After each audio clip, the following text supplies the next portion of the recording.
오늘의 말씀 고린도전서 14장 20절에서 25절 말씀입니다. 형제들아, 지혜는 아이가 되지 말고 악에는 어린아이가 되라. 지혜는 장성한 사람이 되라. 율법에 기록된 바 주께서 이르시되 내가 다른 방언을 말하는 자와 다른 입술로 이 백성에게 말할지라도 그들이 여전히 듣지 아니하리라 하였으니, 그러므로 방언은 믿는 자들을 위하지 아니하고 믿지 아니한 자들을 위하는 표적이나 예언은 믿지 아니한 자들을 위하지 않고 믿는 자들을 위함이니라. 그러므로 온 교회가 함께 모여 다 방언으로 말하면 알지 못하는 자들이나 믿지 아니한 자들이 들어와서 너희를 미쳤다 하지 아니하겠느냐. 그러나 다 예언을 하면 믿지 아니하는 자들이나 알지 못하는 자들이 들어와서 모든 사람에게 책망을 들으며 모든 사람에게 판단을 받고 그 마음에 숨은 일들이 드러나게 되므로 엎드려 하나님께 경배하며 하나님이 참으로 너희 가운데 계신다 전파하리라. 예전에 이 한국 교회의 분위기를 생각해 보자면, 이를테면요, 저의 부모님 세대의 신앙의 어떤 분위기를 생각해 보자면 아무래도 체험을 중요하게 생각하는 그런 신앙이었다고 생각할 수 있겠습니다.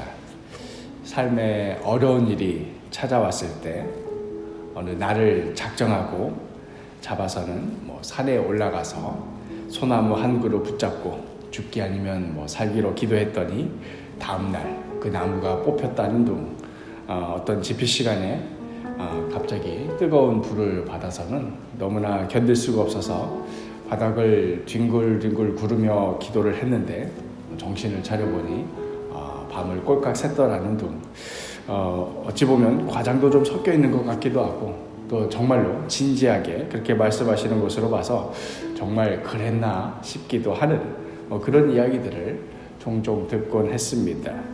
교회 안에서도 어떤 리더십이 형성될 때에도 누가 더 리더로서의 자격을 갖추고 또 하나님 말씀에 따라서 그 말씀대로 이끌어가느냐 하는 그런 문제라기보다는 누가 더욱 극적인 체험을 했느냐 하는 것으로 그 사람의 발언의 권위가 더 세워지느냐 마느냐 이런 것이 결정되기도 했습니다. 그래서 교회 안에서 어떤 문제가 발생하였을 때에 이 문제에 대하여서 하나님의 말씀에 비추어 보아서 어떻게 하는 것이 하나님의 뜻인가 하는 것을 진지하게 고민하고 하나님께 묻는 것 대신에 그냥 다 덮어두고 기도원 같은 데 가서 목이 쉬도록 기도를 하고 와서는 뭔가 한 방에 결정을 내려버리는, 그리고는 그런 걸로 그대로 밀어붙이는 그런 일들이 교회에서 왕왕 있었지요. 특별히 기도 중에 어떤 환상을 본다거나 어떤 신비한 체험을 하게 되는 일이 벌어지기라도 하면 그것으로 교회의 모든 결정이 끝이 나기도 했습니다. 물론 이렇게 하나님을 향한 강한 확신 가운데 흔들리지 않는 이 믿음, 정말 귀한 것 맞습니다. 이것을 부정한다는 것이 아닙니다. 문제는 이것만 강조하고 이것만 붙든다는 데 있는 것이지요.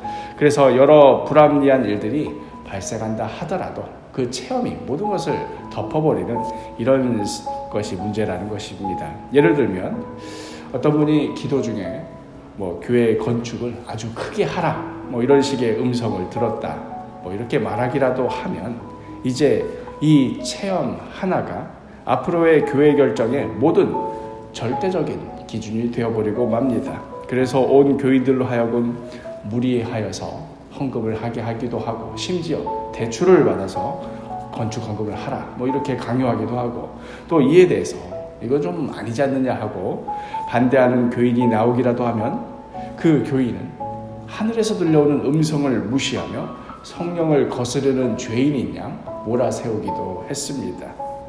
이런저런 과정 속에서 교회에서 부침을 겪기도 하고 또 그 과정에 몇몇 성도들이 상처를 받고 떠나기도 하는 일들이 실제로 우리 한국교회 안에서 종종 벌어지곤 했었습니다. 성경 말씀을 깊이 묵상하며 그 말씀에 따라서 현재 주어진 일들을 분별하고, 그리고 하나님께서 우리에게 허락하여 주신 지혜와 여러 여건들을 깊이 고려하여서 서로에게 덕이 되는 모습으로 교회 일을 세워나갈 수도 있었음에도 어떤 신비적인 체험이나 환상 같은 것을 절대시하다 보니 원래의 하나님의 뜻과는 전혀 다른 일이 교회 안에서 벌어지곤 했던 것입니다. 물론 신앙 안에는 분명히 신비적인 요소가 있습니다. 하나님께서 우리 영혼 안에서 행하시는 일들은 분명 하늘의 신비의 영역이요 하늘의 비밀과도 같은 일입니다. 그러나 그렇다고 하여서 어떤 신비적인 체험만이 신앙의 기준이 되어야 한다거나 어떤 반지성주의를 추구해야 된다는 말은 결코 아닙니다. 우리는 하나님의 말씀을 깊이 이해해야 할 뿐만 아니라 이 말씀에 비추어서 우리의 삶을 해석하고 여러 문제들을 분별하고 또 그 가운데에서 하나님의 뜻을 추구하는 그런 지혜를 구해야 합니다. 오늘의 말씀의 20절 말씀, 형제들아 지혜에는 아이가 되지 말고 악에는 어린아이가 되라. 지혜에는 장성한 사람이 되라. 믿음이 좋다는 것은 이성을 마비시킨 채 어떤 확고한 감정에 의해서 앞으로 무조건 전진 이런 식으로 살아간다는 의미가 결코 아닙니다. 좋은 믿음은 우리의 이성을 오히려 올바로 사용할 수 있도록 붙잡아 줍니다. 성경적인 진리에 대한 분명한 이해가 있을 때에 비로소 진리에 대한 확고한 의지도 발생하게 되는 것입니다. 특별히 한국교회 안에 만연해 있는 반지성주의의 어떤 흐름을 생각해 볼 때 참으로 염려가 됩니다.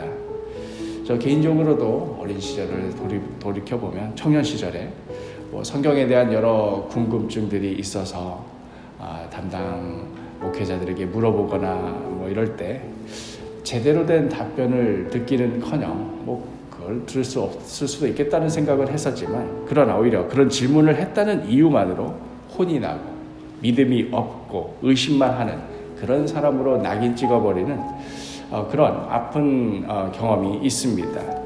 그냥 깊이 생각하지 말고 많이 물어보지 말고 목회자가 하라는 대로 순종만 하는 것이 좋은 신앙이라고 그렇게 가르쳤던 것이 결국 쌓이고 쌓여서 오늘날의 나약한 한국교회를 만든 원인이 되지 않았을까 싶습니다. 한국교회에서 방언을 그토록 강조하였던 분위기도 사실 믿음은 어떤 신비적인 체험을 하는 데 있는 것이고 이성적으로 날카로운 사람은 믿음이 좋지 않은 사람이고 하는 이런 식의 어떤 편견 속에 자라난 그릇된 통념이라고 할 수도 있겠지요. 사랑하는 사도교회 식구 여러분, 우리는 지혜에는 장성한 사람이 되어야 합니다.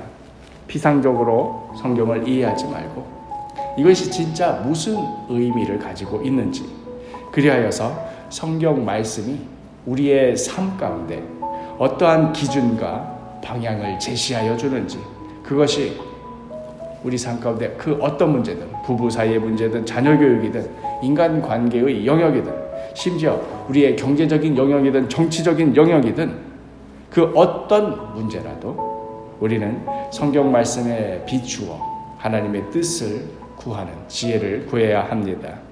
또한 이 모든 것을 올바로 분별하여 하나님의 뜻을 깨달아 알아가고 또 그대로 순종하는 자들이 되어야 합니다.